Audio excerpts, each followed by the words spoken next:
Yashodanandana Jaya Vraja Janaranjana Jaya Yashodanandana Jaya Vraja Janaranjana Jaya Yashodanandana Jaya Vraja Janaranjana Jaya Yashodanandana Jaya Vraja Janaranjana Jaya Yamuna Tiravanachari Jaya Kunja Bihari Jaya Yamuna Tiravanachari Jaya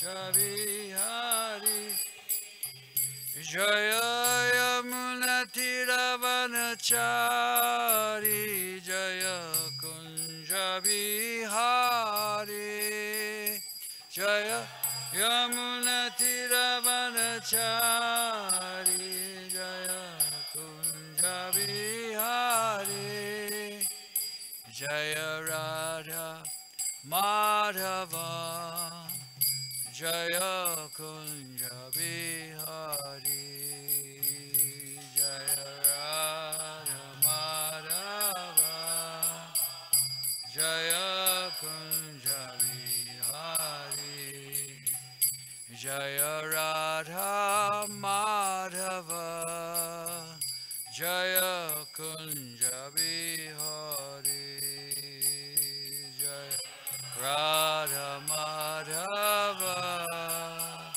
Jaya Kunja Bihari Jaya Vishnupad Parvajaka Charasotara Shri Srimad Bhaktivedanta Swami Srila Prabhupada Ki Jai Jai Om Vishnupad Paramasa Parvajaka Charasotara Shri Srimad Bhaktisiddhanta Saraswati Goswami Srila Prabhupada Ki Jai Grantaraj Srimad Bhagavatam Ki Jai. All glories to the Simple Devotees. Glories to the Simple Devotees. All glories to the Simple Devotees. All glories to Sri Sri Guru and Gauranga.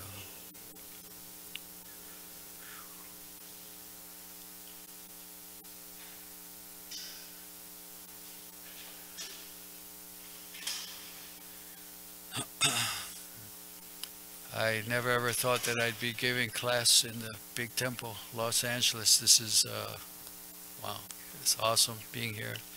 And I appreciate the warm welcome by all the devotees here. It's nice to be here. Thank you very much.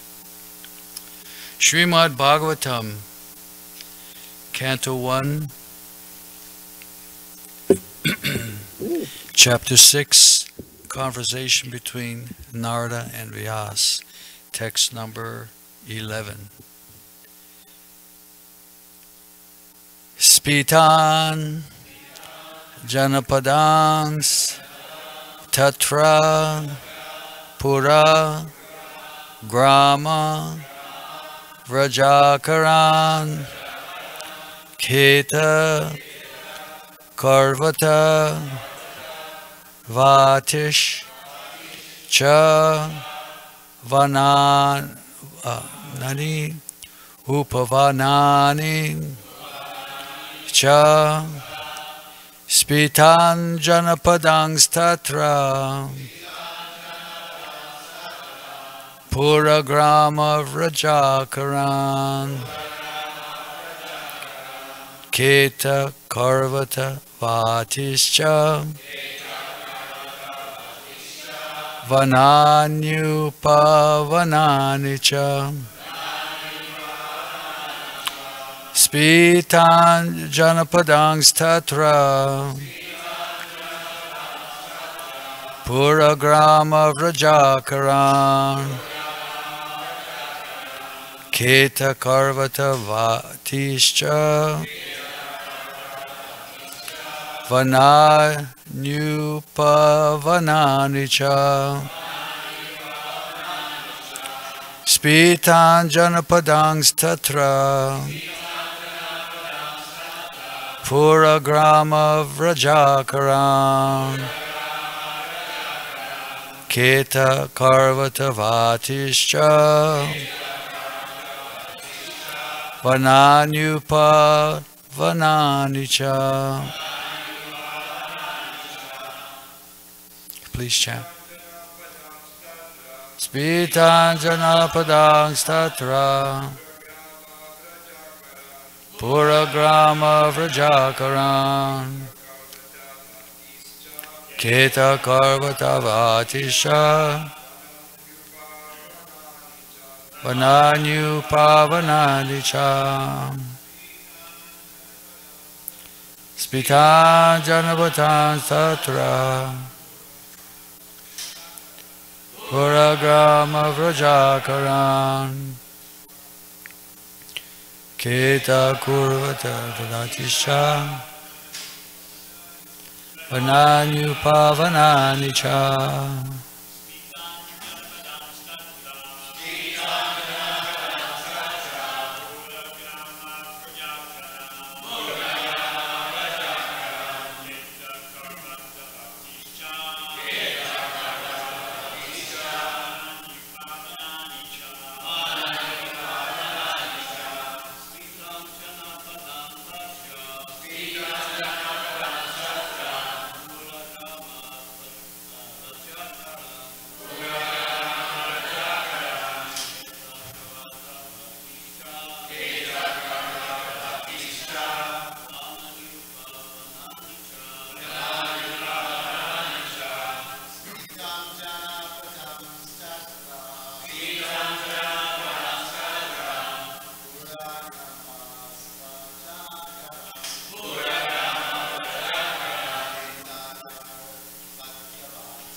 Spitanjana padashta Puragrama Vrajakaram Keta Vargatavadisha Vananyupa Vananicha. Spitanjana padastatra Puragrama Vrajakaram Keta Bhagavata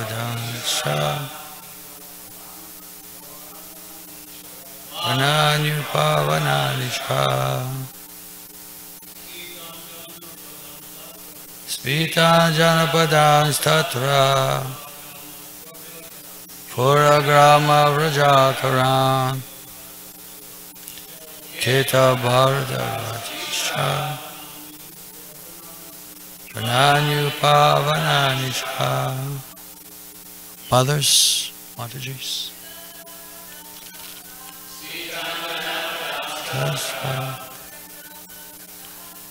Puragrama Vrajakaram Keta Karvatavatisha Vananyupa Vananicha. Spitan, very flourishing. Janapadan, metropolises. Tatra, there. Pura, towns. Grama, villages. Vraja, big farms. Akaran, mineral fields. Mines. Keta, agricultural lands. Karvata, valleys. Vati, flower gardens. Cha, and Vanani, forests. Upavanani, nursery gardens. Cha, and. Translation and purport by His Divine Grace Srila Prabhupada Ki Jai. After my departure, I passed through many flourishing metropolises, towns, villages, animal farms, mines, agricultural lands, valleys, flower gardens, nursery gardens, and natural forests. Purport. Man's activities in agriculture, mining, farming, industries, gardening, etc., were all on the same scale as they are now, even previous to the present creation, and the same activities will remain as they are, even in the next creation. After many hundreds and millions of years, one creation is started by the law of nature, and the history of the universe repeats itself practically in the same way.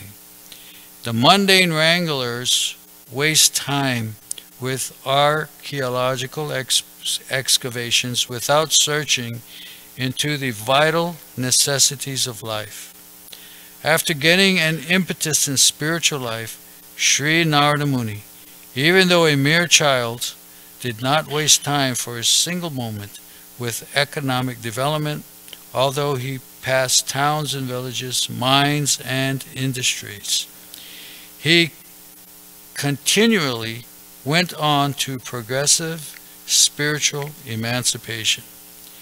Srimad Bhagavatam is the repetition of history which happened some hundreds of millions of years ago. As it was said herein before, only the most important factors of history are picked up to be recorded in this transcendental literature. Om Jnana Timirandasya Jananjana Shalakaya Chakshurun Militang Yena Tasmai Shri Gurave Namaha. Jai Shri Krishna Chaitanya Prabhu Nityananda Shri Advaita Gadadhar Shri Vasari Gaura Bhaktivinoda Vanchaka Parivishcha Kripa Sindhu Vivacha Patitanam Pavanebhyo Vaishnavebhyo Namo Namaha. Hare Krishna Krishna Krishna Hare Hare Hare Ram, Ram Ram, Hare Hare. So it's interesting, Narada Muni, he's traveling through all these different places with all these activities of agriculture, mining, farming, industries, gardening, etc. And I'm sure he's seen many different kinds of characters, many materially attached personalities who have families, houses, homes, nice societies. But he never became entangled in material development, economic development, finding nice wife, having nice home, children, so forth. He had completely been purified by the association of these great sages. Once I heard a lecture by Srila Prabhupada, and in that lecture there was a boy in the lecture, and Prabhupada was saying, "Come here, boy, come here." Anyone hear that lecture? "Come here, boy," and he's wanting to give the boy like a sweet or a cookie, or how Prabhupada usually gave at the end of his lectures, distribute some prasadam. So you can imagine Narada Muni in the presence of those great saintly persons that he had associated. "Come here, boy.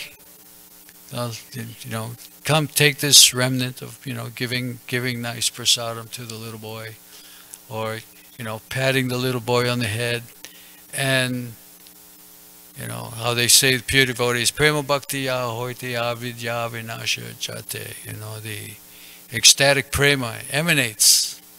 So this little boy is always in that nice association, patting. You can imagine, getting patted on the head. You see the children, they're so cute, they're so pure, and they're and they reciprocate so nicely with your affection. So these pure devotees with, emanating love for Krishna and, love for all humanity and so much compassion. This boy he's getting all of this from these great sages and in that great great association, great assembly of saintly persons, taking their remnant and hearing what they have to say.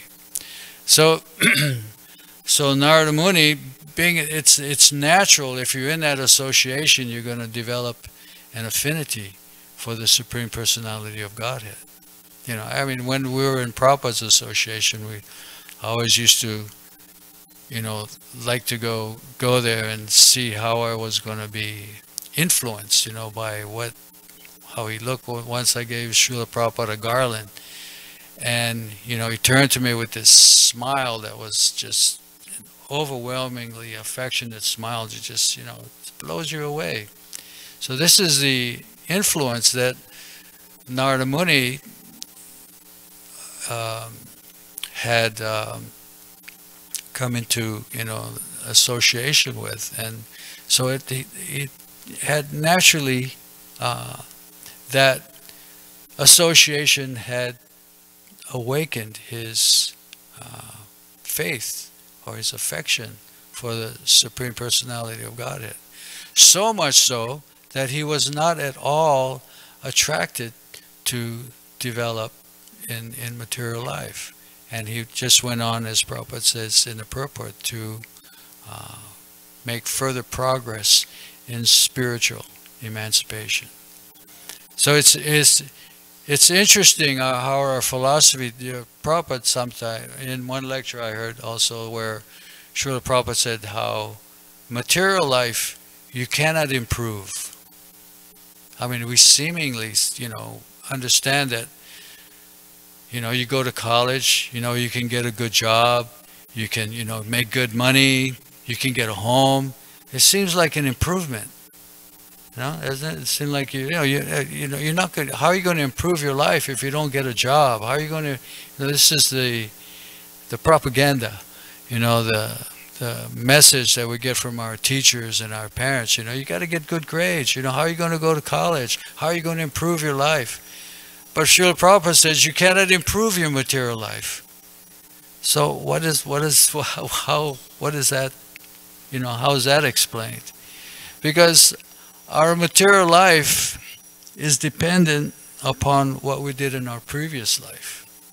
What pious activities, like Prabhupada used to say, these like Bill Gates and Rockefellers, these men, these so-called successful materialists, they had done great austerities in their previous life to gain all of the gains and successes and honor and everything that they achieve in this life. But it's not due to, you know, these guys, they write books, right? How to become successful. They have, what do you call those guys, speakers, motivational speakers, you know, how to get yourself going, this, that, the other. It's like all these useless things because, you know, they think they're going to improve their material life, but Prabhupada said it's already fixed up by destiny, your material life. You can't improve it. If you're going to be holding a sign on the street, please help, hungry, no food, no job, veteran, or, you know, I'm homeless, or if you're going to be, you know, sitting at a big dining table with silverware and this is all fixed up by destiny. It's all fate, you know, it's all due to last life's pious or impious activities. You can't blame anyone but yourself for your successes or your failures. You know, it's all fixed up. You're gonna be, you know, trampled, or you're gonna be, you know, the Lord of all you survey, thinking you're the Lord of all you survey. But it's all fixed up by destiny. You can't change it. But spiritual life, like Narada Muni states here, that he's progressive. This is the only, Prabhupada said like that, just spiritual life you can improve, but material life is just fixed by destiny. So spiritual life improves. But what is this spiritual life? You know, this what improves, what expands, you know. So this is the purpose of the Srimad Bhagavatam. It's stated in the first canto that you have to develop an affinity for hearing about the Supreme Personality of Godhead. You have to hear. Why do you hear? So you can develop your faith, or this faith is like the beginning of your affection, your affinity, your liking of the Supreme Personality of Godhead. And this is what's important, because this improves. First, you might have some some amity or some regard for God. This regard, it further develops. So, you develop some like respect for Krishna, and you want to, maybe you feel some closeness, and you feel Krishna's presence, and you can begin to meditate. And so that's what improves in your spiritual life, is this affection for Krishna. And this is the faith, or that shraddha that you develop. And that shraddha, that is another synonym of affection for the personality of Godhead. Don't think of these words. You got to find out, what is the sentiment or the feeling of these, these words that we use in relation to the personality of God. So this faith, this beginning of the love of God, it's powerful. They say in the Bible, or in other places, with a little faith, just little faith, you can move mountains of material difficulty. So this is that love of Krishna. And we're chanting our japa every day, but we want to put our attention. It's recommended, chant attentively. It's also an offense to be inattentive while chanting.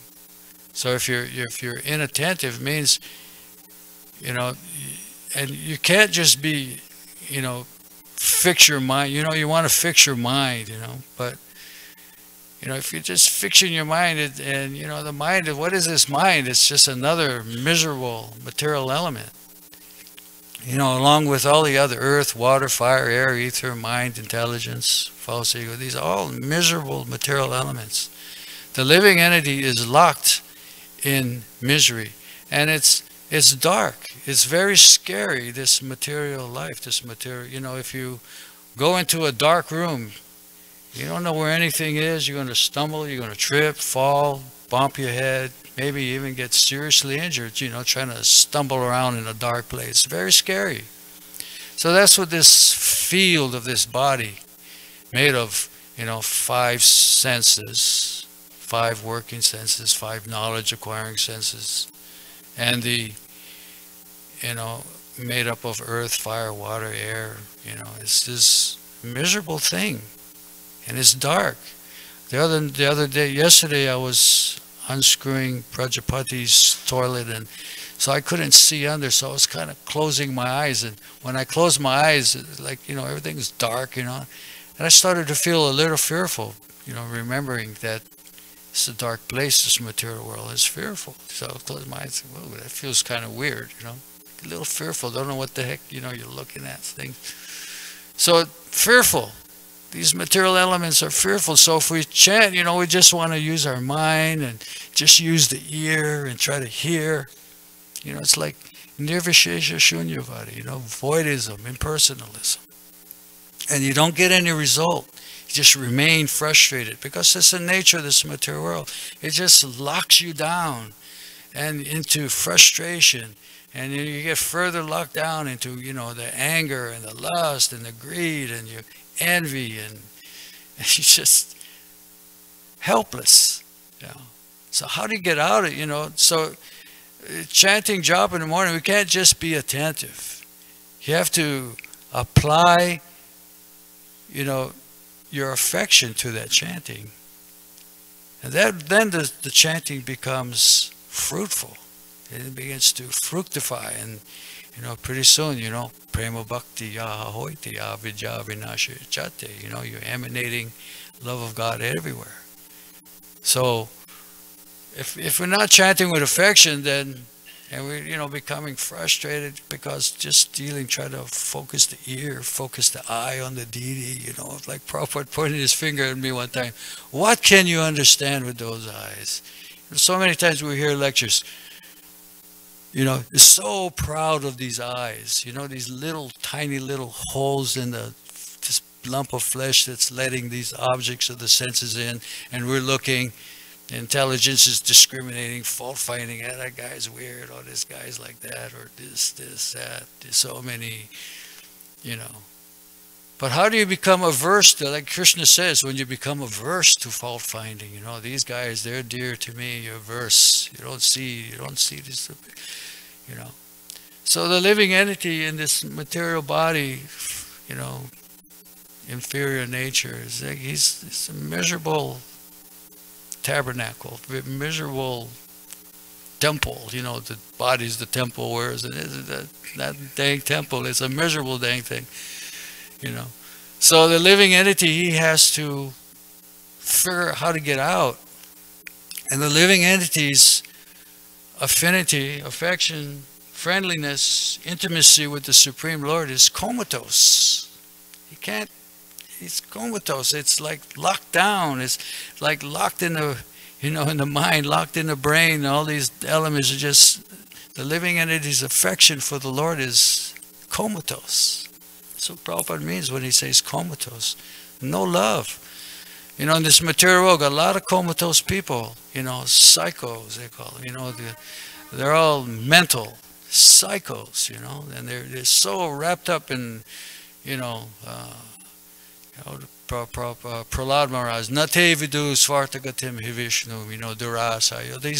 They're materialists. They're locked up and they're all blind and they're leading each other around, all falling in the ditch, falling into this, into the bindings of the modes of material nature. And they don't understand that the object of life is to get out. Nate vidu svartagatim hivishnu. The goal of life is Vishnu. But not just the goal is Vishnu. The goal of life is to love Vishnu. The goal of life is to love Krishna. The goal of life is to develop that affection for Krishna's pastimes, his paraphernalia, his entourage, his everything. So we have like here, Narada Muni, he didn't waste time, misplacing his, like how, Rupa Goswami, misplaced affection. He didn't waste time misplacing his affection in home, country, society, making money, this, that, Didn't waste his time. He spent his time absorbing his affection. Like in the Manmana Bhava Mad Bhakta verse, there's a word there, Yuktavaivam. You have to absorb, become absorbed. And this mind, these blunt material senses cannot absorb in Krishna. They cannot. They don't enter. They have to become spiritualized. What does spiritualized mean? They got to become full of affection for the personality of God. That's spiritual life. Loving Krishna. That's living. Otherwise, comatose, dead, zombie, So this affection, it grows. It's the bhakti, the seed of bhakti, the seed of love for God. It grows, and you have to nurture it by, hearing, of course, submissively and with an attitude of surrender. Krishna, you're my protector. Dependence on the personality of Godhead, But that affection has to be there. That developing, adoring Krishna like Lord Brahma, and hearing, Lord Brahma he's infused with love of God, and he writes this wonderful, Brahma Samhita, So it cannot be like, there's so many people in this world. What's that famous scientist, English, little guy in a wheelchair? I can't remember his name. Hawkins, or whatever, like Hawkins. These guys, ridiculous scientists. Like Brahma Samhita describes Muni Pungavanam, powerful thinkers, So this powerful thinking can, they, what is it? Pantastukoti Shatta Vatsara Sangpragamyo Vayora Tapi Manaso, Manaso, they can travel by the speed of the mind, Vayora Tapi, they can travel at the speed of the wind, speed of the mind. They're big, big thinkers, Muni Pungavanam, powerful thinkers. But they can't, what I think it says that they, I was going to look the verse up this morning and refresh my mind. But I don't know if they cannot even catch a glimpse of the tip of the toe, or maybe they can catch a glimpse of only the tip of the toe of Lord Govinda, So like, this mind, all these things, powerful thinking, you got to have like intelligence, memory. That's one of the characteristics of intelligence. So we like memory, because with memory you can remember Krishna. Like the number one rule that Lord Chaitanya expounds to Sanatana Goswami from the Padma Purana, Smartavya Satatang Vishnu, Smartavya. Remember, always Satatang, always remember Krishna. But you cannot just remember. If you have to use spiritual intelligence. Material intelligence is memory, but spiritual intelligence is a loving memory, an affectionate memory, a friendly memory. It's surcharged with warmth and amity. Is for the personality of God. That's spiritual intelligence. So if you're remembering, and then you have some affection in there. Otherwise, material intelligence will lock down your affection for the Lord. Your mind, material mind. What is the mind? Accepting and rejecting. That's the only function of the mind. Determination and rejection. So this determination and rejection, is this material mind. If there's no affection there, you're supposed to accept what is favorable for devotional service and reject what is unfavorable. But you have to like it. You have to like, this acceptance. You have to have some, what word would I use here? Some devotion in that acceptance. You got to have some affection as you accepting, spiritualize the mind, and that way you can make progress. With that love of Krishna, that's how we make progress. It's not like how Prabhupada said, this chant is not an artificial imposition of the mind. This loving propensity is a liberating. It's a seed that liberates us from this miserable body.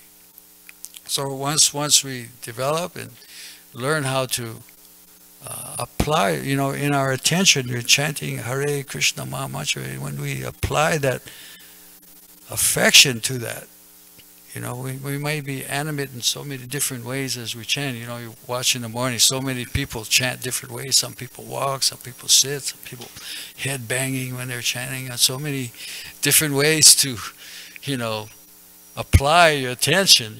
Some people are, moving their arms, punching in the air, and trying to, focus in so many ways. But it just have a little love in that focus.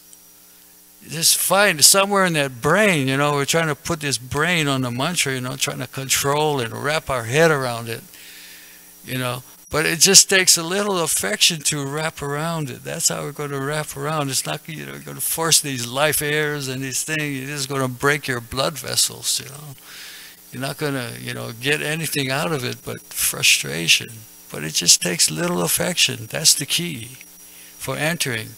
That's the key for expanding your consciousness. Consciousness means affection, means love. So that's how it expands. You have to apply it. How Rupa Goswami, Prabhupada translated, you have to repose. You know, you have to focus that affection. You got to pull it out of that, you know, this mechanism of Maya that, you know, just frustrates the living entity. And then as you focus your affection, then, oh, what a relief. You know how they say bhakti, you get immediate relief from material misery. And it's all auspicious. What does auspicious? Auspicious means it's beneficial to all humanity. It's beneficial to your wife, to your children, to your neighbors, your country. Like Prabhupada said, become Krishna conscious and help your country. But if we're not applying our affection in the whole process, we're not going to become Krishna conscious. We're going to remain comatose. And what we're going to be? We're going to be adibautic. We're going to be just annoying other living entities. They're just going to cause misery to other living entities. Who wants to be adibautic? You know, or adhyatmic, you know, big forces of nature causing so much distress. Adidaivik and adhyatmic, you know, and then miseries on our own mind and body. Because why? Because we're not applying our affection. We're misplacing it in what the senses want, what the senses dictate, what sense objects dictate. And then we miss the whole fun of enthusiasm and strength. We just become weak fools, durasayo, So we have to very carefully find that's internal strength. Even in martial arts, kung fu, sure those guys, they all know me a long time ago doing kung fu and everything. They teach the same thing. They say through your hands, you have to apply your affection in your hands to the personality of Godhead. And when you do that, you surrender, you relax, your strength. The more you surrender, the more strength you get. Ye yatan mang prapadyante, as you surrender, the more you are rewarded. But you can't just, okay, Krishna, you have to apply your adoration, to Krishna, you have to apply your affection. You have to apply it. That's what you have to use. When Prabhupada says use your intelligence, he means, you use the affection that's there in that intelligence of remembering Krishna. Then you can soar. You can, George Harrison used to, you can take these broken wings and you can learn to fly, with just a little affection. That's all it takes. It's not difficult. The Prabhupada said it's not a difficult process. But in this material world, you can see, people hating each other, ISIS moving in, raping, cutting heads, and there's so much hatred for life, because so much Mayavadi and impersonalism. What do they say? It's Maya to love. It's Maya. We got to cancel this loving thing and become void and impersonal. Everybody's embarrassed by love because all their affection is all rooted in the genital, in the sex life. So they, love somebody. Ooh, it kind of feels weird, man. It's embarrassing. Oh, but you got love in your brain. You can use your. People say use your brain. You can take that affection out of your brain and put it, from the brain. You become very influential. My mother always used to say, "Oh, no love lost." I used to think, "What does that mean? No love lost?" Krishna says in Bhagavad Gita, these demons, they become lost to themselves. Their affection is lost. They just get covered over. Then they become demons, real, Bundy and these crazy ISIS guys in the Middle East. They become all crazy psychos, serial killers, or just, usurp somebody's land, or, hurt little children, and incredible. It's because people don't know the art of, submissive hearing, submissive, affectionate hearing. You have to, let's say, you have to apply your affection to the process. or if you don't, it's useless. Nothing happens. You wonder why I'm chanting all these years, nothing's happening. I used to think the same thing.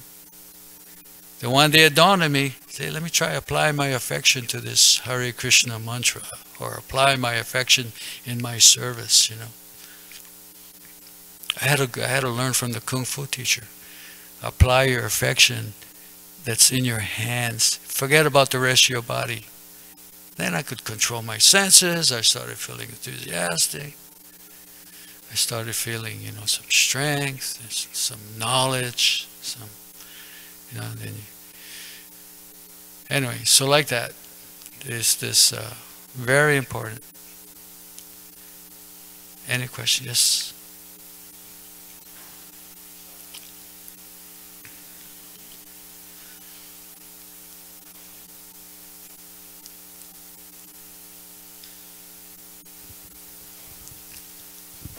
Thank you, Prabhu. Hare I like what you had to say. Here's my concern, okay? Yesterday I was listening to Prabhupada, who was in New Vrindavan, and he gave a class, or it was like a conversation, and at the end, Prajumna started asking a question about developing, you know, bhava or prema, and Prabhupada cut him off and said, don't talk about that. He said, first, you know, before you even think about that, just don't worry about that. Anartha Nivritti. He said, first deal with anartha. When you get through anartha Nivritti, then those things happen, boom, boom, boom, boom, like that. He said, first, but initially it's a struggle, you know, in that stage, and then those other things will follow automatically. So, you know, when I hear what you're saying, I'm a little bit of me, and it could be just my own misunderstanding of, you know, exactly what you're trying to say. Like a little uncomfortable, uneasiness comes in there because you can't be artificial. My understanding is that you do just try to hear. You engage in the process, and you get purified by engaging in the process, by chanting with attention, and then no separate effort has to be made to develop affection, which is like a composite of a lot of other things, such as, you know, respect, appreciation, etc., etc., etc. It comes automatically. It's not something you have to really try to, you know, culture or you know, impose. It's kind of, I got, you know, scared. You weren't nowhere near it, but, you know, sahaja kind of thing. I thought, well, wait a second. Sahaja, they have affection, but they're not following any rules or regulations. It's like a material affection. Yeah. And they have some symptoms, you know. Sometimes they can make their eyes cry. I remember one man, he was kind of a perverted man. He was one of my landlords. And he goes, can you do this, you know? And he would make all his hair stand on end, you know. And he was very lusty. You know, the material affection. Like I say, even on the material level, this affection, people know how to manipulate their affection in order to gain influence, gain power, or, you know, make themselves feel good, or so on. But as you were saying, you know, anartha nivritti, this, that, you know. But the first thing is shraddha. What is this faith? Shraddha is the first thing, and that faith is affection. That's what faith is. You have faith in something. It means you kind of love it.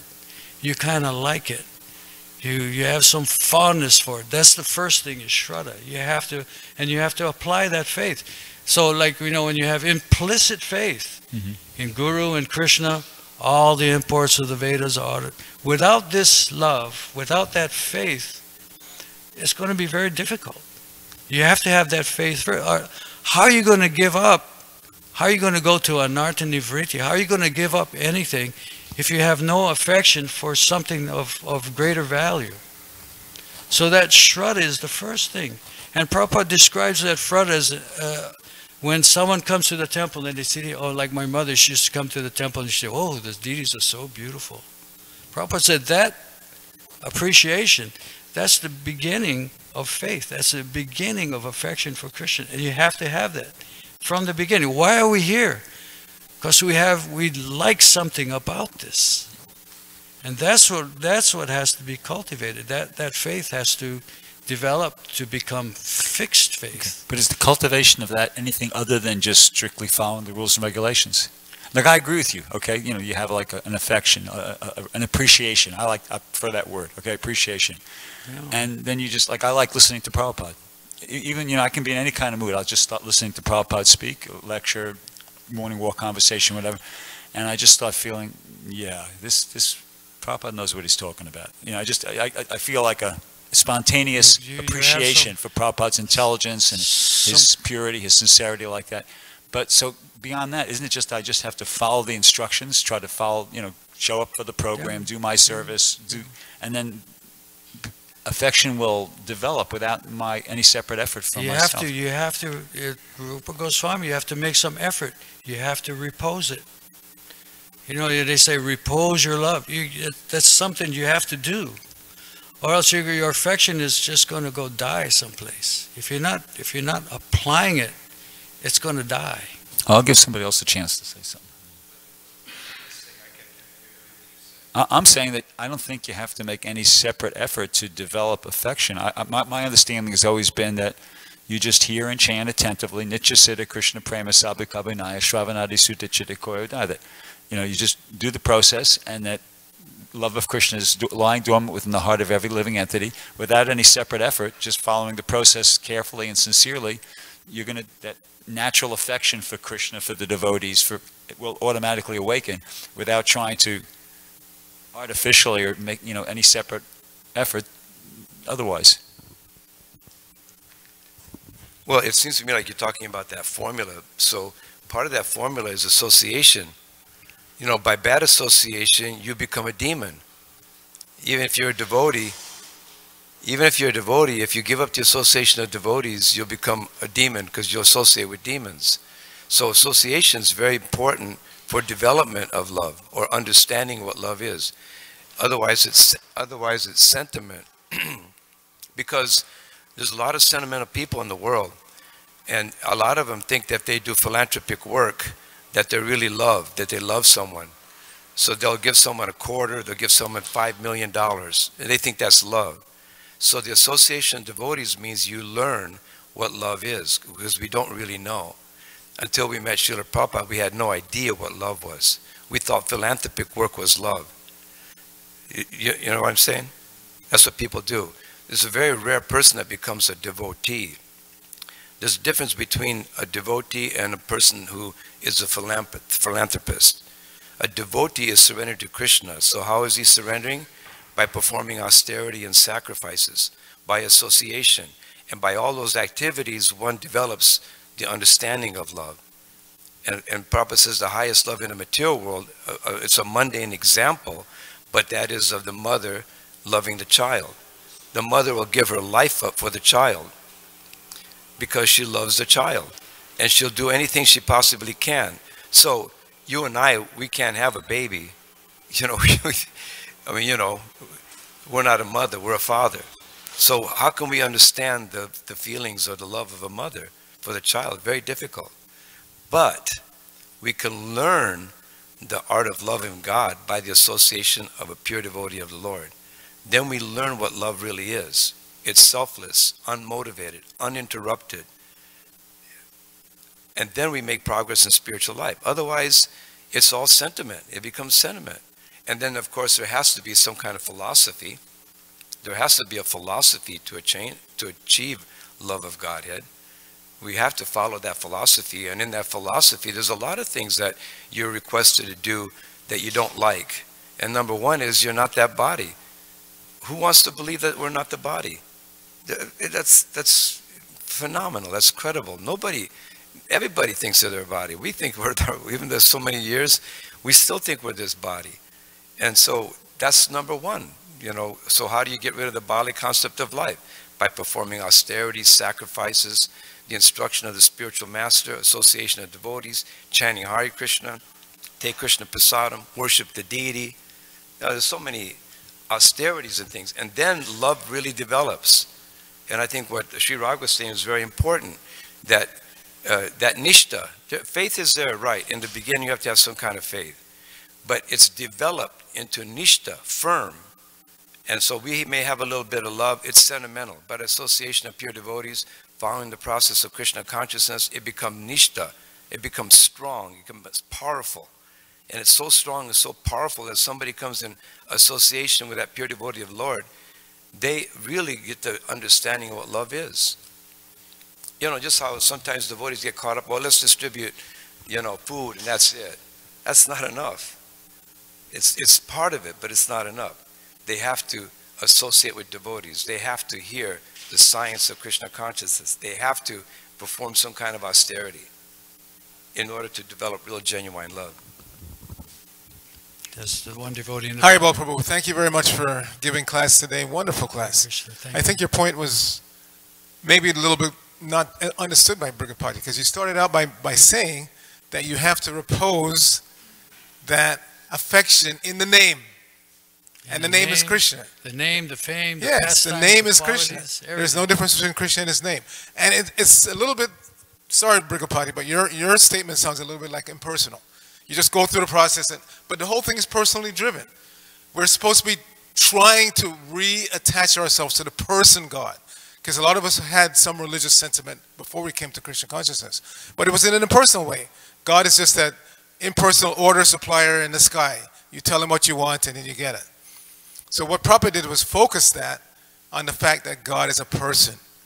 And through Prabhupada, the person, you get to God, the person. It's not just an impersonal following of rules and regulations and, apply yourself to the process. It's a personal thing. And every one of us are here because of some personal connection. I got a book from a person, brahmachari, on the street in New York in 1973. So when you see that, when you start to allow that personality to come through, then you can repose the affection properly. In the name, which is a person, in the guru is a person, and ultimately in God who is a person. Thank you so much, Prabhu. Very kind. What Suvas Prabhu was noting about association of the devotees leads to what Archita Prabhu was saying, that association of the devotees teaches us to be personal. We are inflicted with, as you said, Shunyavad and Nirvishesh. And through that association, we learn how to be personal. And I find it impossible to chant attentively and be without emotions, because I'm associating with Krishna, and Krishna is like the emblem of all attractiveness. How can you be attentive and not be not have emotions there if you are personal? It's a matter of changing the focus from the mechanics into the idea of having a personal relationship with Krishna. Then the emotions is natural. Because we have to be able to express that love, we have to, we express it by offering flowers, by doing service, and it has to be expressed. You have it, and you have to express it in order for it to increase more. You can't, just like if you have a relationship with, with anyone, you have to know how to, express it.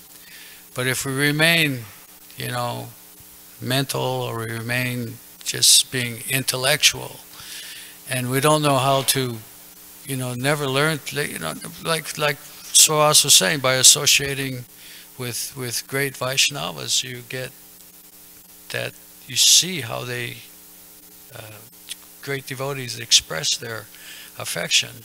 It's not covered over, it's not hidden, it's, out there and being expressed. And so we have to be able to express ourselves. It's part of being. It's a part of, reposing our love. Misplacing it in the material nature is very dangerous. Take birth again. Just like if we put our love into our adoration, our distinction, as being a lawyer or a president. Prabhupada said this is going to that affection for that is going to take you to another birth. But if we learn to take our affection and repose it in the Lord, then we become liberated. But it's an art that has to be learned, how to, we can You know, I'm just repeating what Rupa Goswami. We have to repose our affection. We have to focus the affection. We know how to focus our mind. You know, every day, I remember chanting japa, and I'm trying to get my ear to hear. You know, you got to do different things. Guys cover their head, put a towel over. You know, something just, hold a picture in front of them to focus the mind. What is that? That's an artificial process. So why not just learn to dig out that affection that's somewhere stuck in this material thing, and take that and focus your affection. We focus everything else. We meditate, contemplating objects of the senses and becoming frustrated and angry. And so why not learn to repose affection? That way, everything takes place naturally. Everything's automatically revealed. Prabhupada said you don't even have to read the books. I heard a lecture like that. Even if you don't know how to read, but if you just chant Hare Krishna, but you have to chant affectionately, everything will be revealed. No difficulty, no bewilderment. This material nature is what bewildered us. What's bewildering? If we don't understand something, it's because we covered over. But if we affectionately apply ourselves, then everything is revealed automatically. No speculation, no desires for anything else other than wanting to serve. I think I've gone over time. I'm sorry. I can. Srila Prabhupada ki jai.